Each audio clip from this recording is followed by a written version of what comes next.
You're watching Sunrise on WCBI.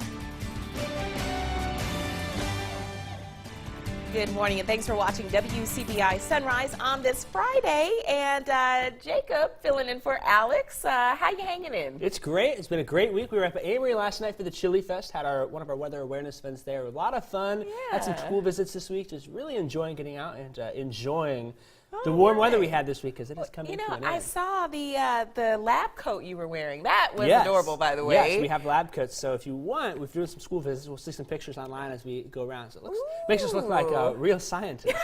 A mad scientist. There we go. Oh. Yeah, Halloween. Halloween. There's my Halloween costume. Oh, goodness. I like it. And I can be the mad scientist assistant. Or you could be the lovely news reporter. Oh, that is great. Trying to butter me up. Something like that. Yeah, because I'm not sure you're going to like Dr. Weather here in just a bit. Oh, well, show us. Sure, we'll start off here. If you want to see a little snow in the forecast here, nothing here, but they're getting some snow in Minnesota. Whoa. That's where the cold air is coming from. We'll get some rain and some showers from this here as it continues off to the south this afternoon and evening. We will get a bit of cool air as well. Let's watch these future temps here. We're going to see this cold front slide on through. Notice ahead of it, seeing those 70s. Watch what happens behind this front here. We're getting into the low 50s and upper 40s this afternoon in a matter of a few hours, and there will be a cold rain behind it as well. It will start to clear our area by 8 p.m. or so. We've got Friday night football plans here. We've got some games still in the area. It will likely be wet and cold. Here's that cold front coming through. Notice those showers and storms that are behind it there. That will continue through the afternoon and evening hours overnight. Again,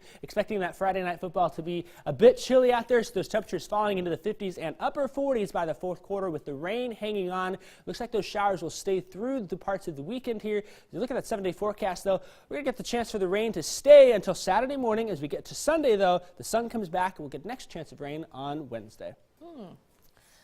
All right, Jacob, thank you for that weather update. New this morning, firefighters respond to a fire at an apartment complex in Starkville early this morning. This video shows a fire raging at the O building at Avalon Apartments just off of Highway 25. Firefighters were able to contain the flames and no other buildings were damaged. A few minor injuries were reported. All residents are safe and help is available for those displaced. No word yet on what caused the fire. We will keep you updated as more information becomes available.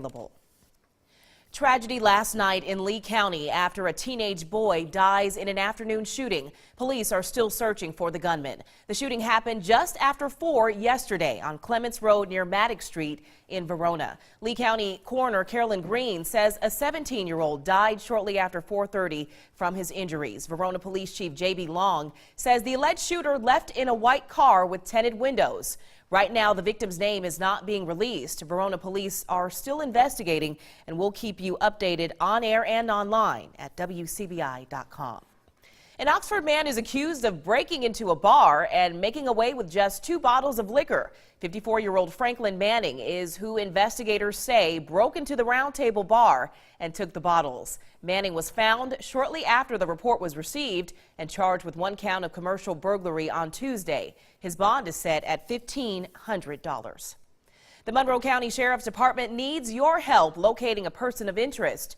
James Chris Stanley of Aberdeen is considered a person of high interest in 6 church break-ins. According to Sheriff Cecil Cantrell, the break-ins happened in the southeast part of the county between Saturday night and early Sunday morning. If you have any information on Stanley's whereabouts, call the Monroe County Sheriff's Office at 662-369-2468. Well, the president issuing the health emergency to overcome addiction in America. Opioid addiction has become a widespread epidemic in every state and city. Painkillers like Lortabs, morphine, hydrocodone, and even heroin fall into the class of opioids. Law enforcement says the opioid crisis has been a growing problem for years. Some reasons behind that growth is easy access and the fact that nothing is illegal about getting a pain pill prescription. It's not like I'm going out buying marijuana or buying cocaine or buying meth. I'm going to the doctor. He writes me a prescription. It's perfectly legal for me to get a prescription from a doctor, but however, I'm taking it and abusing that because now that my medical condition cleaned up, I want to feel better about myself. I want to feel better about life, and I'm taking a pill to do that. Luxurious menopause, Many law enforcement agents believe there has been an overflow of prescriptions written by doctors, which has resulted in many addictions. Shelton says some medical offices now have certain criteria patients must meet in order to get the pain medication.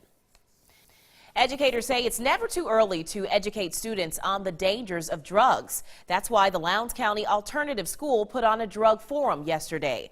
A panel of community advisors came to the school to answer questions from students about drugs and alcohol. Principal Antonio McGee says the forum allows students to realize the negativity associated with the two. 25% of students are either on drugs or have been on drugs, and we want to just share some information with our students about the dangers of drugs. The forum comes right in the middle of Red Ribbon Week, which is the oldest drug prevention program in the country. Well, in less than 2 weeks, residents in Oktibbeha County will be heading to the polls to vote on the future of OCH Regional Medical Center. Last night, dozens of residents had the chance to hear from one of the healthcare organizations bidding on the county-owned hospital.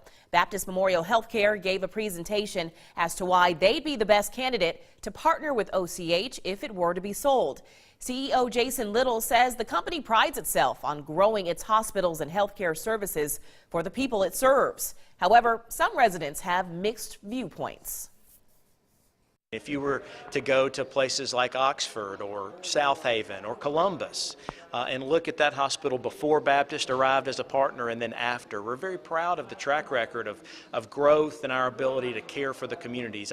Our sole mission is to go partner with communities and build those hospitals to be everything that the communities can support. I hate to see the hospital to sell for pennies on the dollar of what it's really worth, and especially when we're in very good financial situation and we're on a path to grow as we are, and looking to affiliate with those partners that we can use but still stay in control of our own destiny. November 7th is the day residents will vote on the matter. Coming up on Sunrise, Jacob will have more on what we can expect in our weekend forecast. And next, police arrest the suspect in the deadly Grambling State shooting. More on Sunrise after the break.